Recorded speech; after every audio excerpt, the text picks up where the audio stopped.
ក៏ដូចជាសួស្តីអ្នកទាំងអស់គ្នាថ្ងៃនេះមកបង្ហាញអ្នកទាំងអស់គ្នាអំពីរបៀបធ្វើម្ហូបដោយប្រើប្រាស់ផលិតផលគុណភាពស្តង់ដារជប៉ុនម៉ាក Top Value ដែលជាយីហោផ្នែកមុខរបស់ EON ហើយយើងក៏មានការចូលរួមពីចុងភៅដោយចំណានមកបង្ហាញអ្នកទាំងអស់គ្នាអំពីរបៀបធ្វើម្ហូបនេះផងដែរសូមស្វាគមន៍ឆាហេងហេងឆាអើយឆាអូនៅនេះហ៎ខ្ញុំមិនដល់ថ្ងៃណាក្រោយអាហើយខ្ញុំឆាជំរាបសួរចាឆាសូមណែនាំខ្លួនបន្តិចបានទេចាបាទខ្ញុំឆាហេងខ្ញុំមានបទពិសោធន៍ក្នុងការចម្អិនម្ហូបអស់រយៈពេល1អាទិត្យ1ឆ្នាំចា1ឆ្នាំបាទខ្ញុំបើសម្រាប់ពីការចម្អិនម្ហូបវិញខ្ញុំធ្លាប់ចម្អិនជូនទៅដល់ម៉ាក់របស់ខ្ញុំប៉ារបស់ខ្ញុំបងប្អូនរបស់ខ្ញុំអូចាគាត់ជាមានបទពិសោធន៍ល្អមែនចាហើយថ្ងៃនេះឆាមានមុខម្ហូបអ្វីដើម្បីមកបង្ហាញទស្សនិកជនដែរចាថ្ងៃនេះខ្ញុំនឹងចម្អិនមុខម្ហូបមួយមុខដែលមានឈ្មោះថាស៊ុបស៊ីជូសាច់គោដែលប្រើប្រាស់ផលិតផល Top Value វ៉ាវតោះកុំឲ្យខាត់ពេលវេលាយូរយើងទៅមើលពីរបៀបធ្វើទាំងអស់គ្នា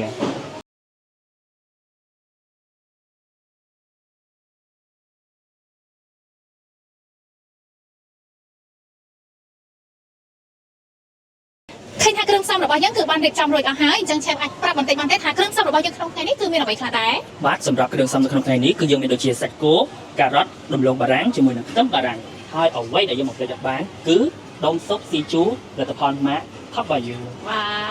អូខេកុំឲ្យរងចាំយូរយើងទៅមើលការចម្អិនទាំងអស់គ្នាអត់ស៊ីតាអាចជួយធ្វើកូនកបិតខ្ញុំបានទេនៅពេលដែលខ្ញុំចម្អិនខ្ញុំមានភាពរវើរវាយក៏ដូចជាវល់វល់អូឆាបានប្រាំកំពេចចាកាន់ជួយចាយើងទៅមើលទាំងអស់តោះចាប់ដើមឥឡូវនេះយើងចាប់ដើមបង្កាត់ភ្លើងសិនអូសុំទោសចង្ក្រាននេះគឺជាចង្ក្រានអគ្គិសនីឥឡូវនេះយើងចាប់ដើមដាក់ឆ្នាំងទាំងអស់គ្នាឆ្នាំងទៅណាជំនួយការនេះក៏ជាល្អមែនអូខេយើងដាក់ឆ្នាំងហើយបន្ទាប់មកយើងរងចាំឲ្យឆ្នាំងក្តៅក៏ដូចជាចង្ក្រានធ្វើការដំណើរការចាឆេបានខ្លាំងហើយខ្ញុំមានការវល់ខ្ញុំសូមជួយដាក់ដូចចាខ្ញុំដោតបាទឥឡូវនេះគឺយើងចាប់ដើមបើកចង្ក្រានទាំងអស់គ្នាអូខេចាអូខេយើងរងចាំវាដើម្បីឲ្យវាក្តៅសិនបន្ទាប់ពីឆ្នាំងក្តៅហើយយើងត្រូវដាក់ប្រេងឆាចូលប្រេងឆាប្រហែលជាបរិមាណល្មមទៅបន្ទាប់ពីយើងដាក់ប្រេងឆាហើយយើងចាប់ដើមដាក់បន្លែចូលមកចាំជួយកាន់មកអត់អីទេចឹងដូចជាពិបាកដួសមកឡើងដែរខ្ញុំដាក់ចូលវិញអូខេនេះ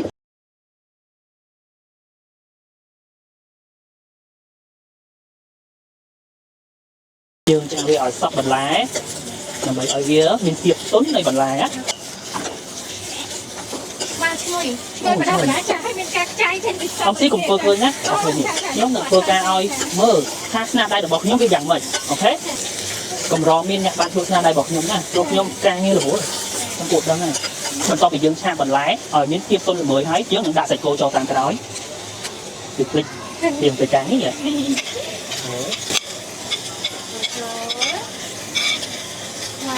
បន្ថយភ្លើងតិចអត់ទេបន្ថយមកវាធ្វើការកូរវាឲ្យចូលគ្នាឲ្យសព្វដើម្បីឲ្យសាច់ចូលជាមួយនឹងបន្លែចូលជាមួយនឹងសាច់អូខេឥឡូវនេះបន្ទាប់ពីយើងក៏បានឆាបន្លែជាមួយក៏ដូចជាសាច់ចូលគ្នាហើយយើងចាប់ដើមដាក់ទឹកបរិមាណទឹកគឺយើងដាក់មួយល្មមឲ្យវាសមអំណាចជាមួយនឹងបន្លែហើយសាច់បន្ទាប់ពីដាក់ទឹកហើយយើងធ្វើការរំងាស់វាដើម្បីឲ្យបន្លែជាមួយនឹងសាច់ឆ្អិនហើយតែកុំភ្លេចដាក់ភ្លើងល្មមបានណាអ្នកនរគ្នាអូខេបន្ទាប់ពីឆ្អិនសាច់បន្លែហើយយើងធ្វើការបិទភ្លើងវាសិនហើយបន្ទាប់មកយើងធ្វើការប្រើជាមួយនឹងដុំស៊ីជូររបស់យើងអូខេនៅពេលដែលយើងបើកមកអ្នកទាំងអស់គ្នាគឺឃើញបែបនេះមានពីរទៅមានពីរកញ្ចក់បែបនេះអ្នកទាំងអស់គ្នាអញ្ចឹងយើងធ្វើការខែកវាជា2អូខេបន្ទាប់មកក្នុងឆ្នាំងនេះយើងអាចញ៉ាំប្រហែលជាគ្នា4នាក់បាន3ទៅ4នាក់អញ្ចឹងយើងអាចប្រើម្ដងនេះហ្មងទៅ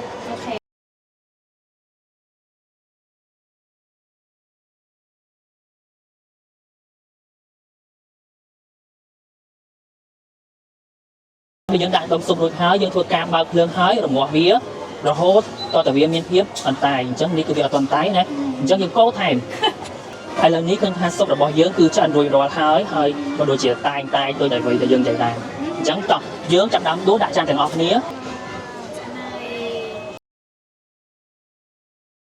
អូយឥឡូវហ្នឹងគឺថាសុំលក់ឯណាឈ្ងុយមែនតើអូតំណងអានេះបាត់យើងធ្វើសាច់ច្រើនណាមានបន្លែដល់ទៅ